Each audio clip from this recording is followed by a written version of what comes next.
Very good morning, class. I am here to start a new topic today, that is called credit creation process of commercial bank.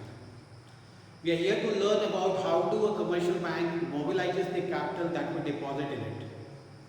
Whenever we visit a bank, we go to a bank for two different purposes. The one important reason why do we visit a bank is for deposit purpose. We go and deposit our money, the surplus money that we have with us. The second and the most important part is whenever we are in need of fund, whenever we want some fund from the bank, we visit the bank. That is in the form of loans and advances. Yesterday I gave you a difference between loans and advances. What is a loan and what is an advance? It is read once, but there is a difference between both the terms. So we are here to learn how do a commercial bank mobilize the capital or multiplies the amount that it gets, multiplies the deposit that it gets. Reserve Bank of India, which is the central bank of our country, is said to be the producer of money. Reserve Bank of India is called the producer of money, but it's the commercial bank which is called the supplier of money. Means the rotation of money or the supplying of money is done with the help of the commercial banks. Before we come to the topic, it is very important for you all to keep in mind some assumptions. The very first assumption is all banks are one unit. You will have to assume that all the banks that is operating in our country is one unit. Means the one name bank means everything. It does not mean State Bank of India, Jharkhand Gramin Bank, Bank of India, Bank of Baroda, Dena Bank. No, you don't have to subcategorize it, but rather you have to consider every bank into one unit, that is bank itself. So that is the first assumption that says all banks are one unit. The second assumption is all transactions will be through bank only. All transactions, in whichever part of the country, in the remote part or in the metropolitan city or wherever a transaction takes place, it will take through the process of bank only. Okay, bank does not mean from the same bank. It is not necessary that from the same bank the transaction will take place, but rather bank can be any bank. So you have to focus on the main heading, that is bank. All transactions will be through bank only. Transaction here means withdrawal and deposit. Both the things will take place through banking channel only.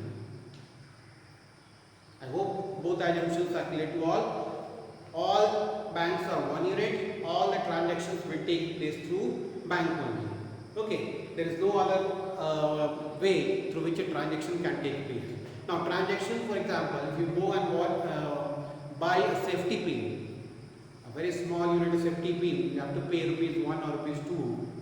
Same way, n number of customers goes. Let's say 10 customers, 20 customers goes and buys this safety pin. Okay.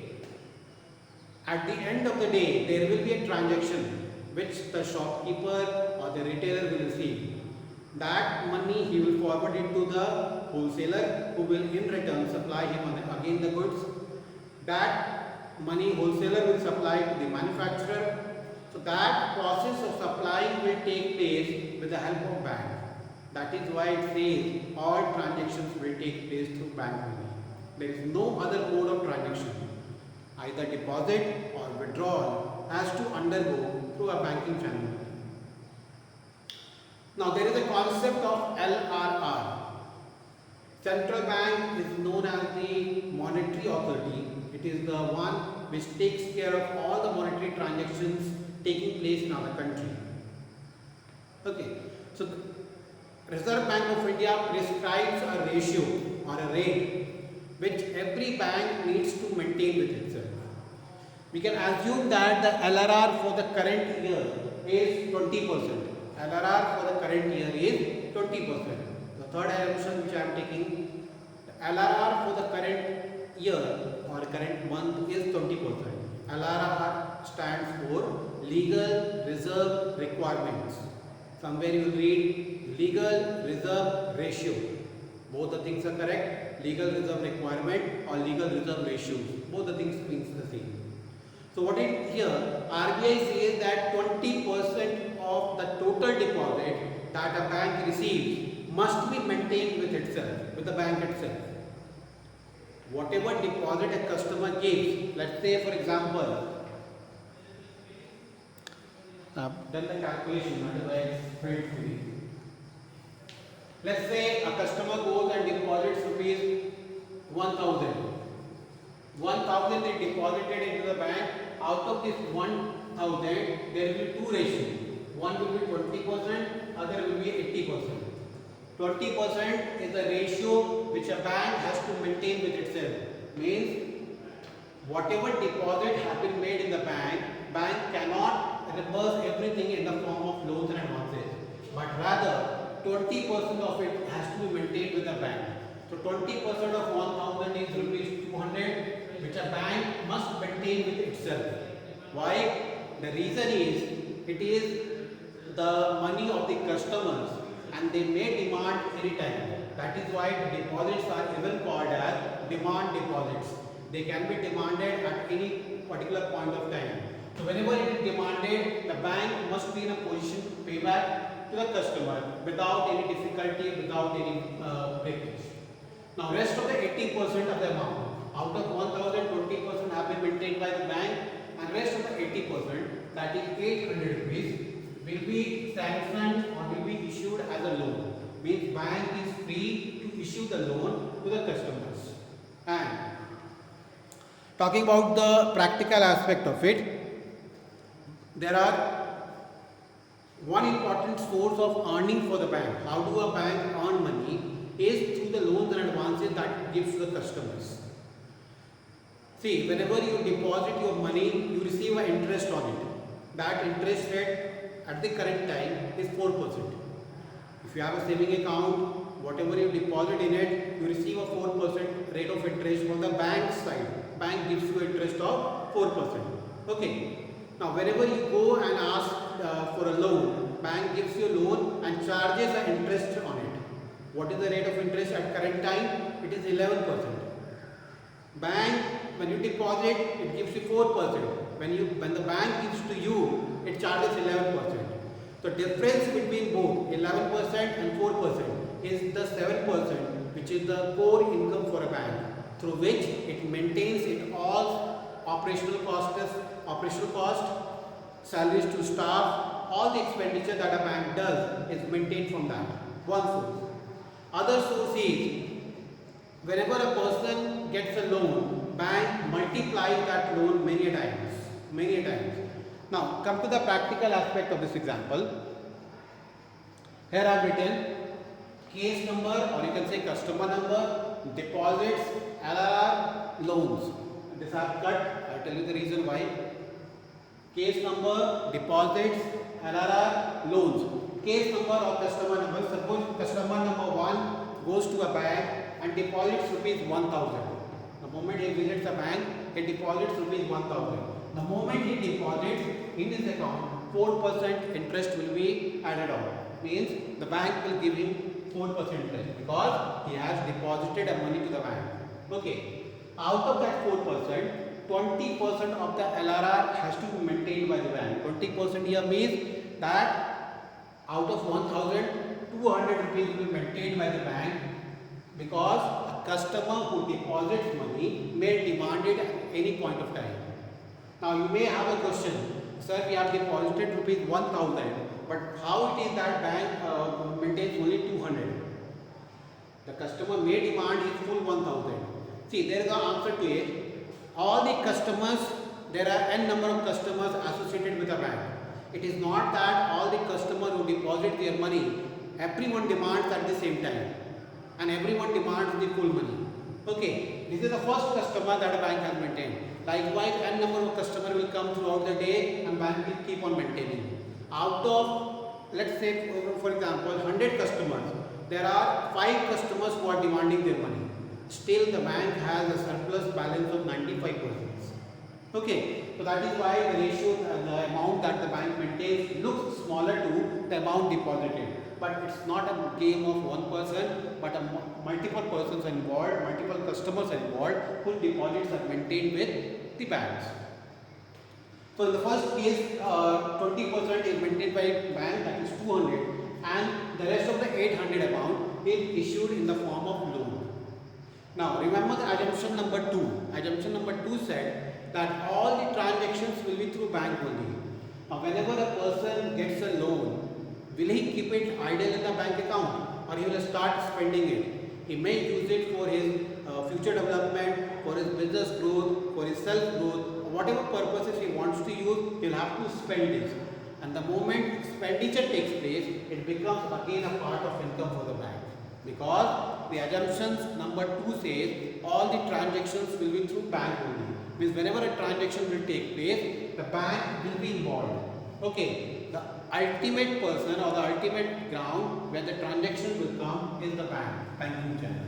So again this 800 rupees will return. Again the bank will involve in the same process, that is 20% will maintain. 20% of 800 is rupees 160 that a bank will maintain, and rest of the amount, that is 640, will be issued to the customer in the form of loans. Same process will continue till this 1000 rupee becomes 5000 rupee. See the last part which I have written over here.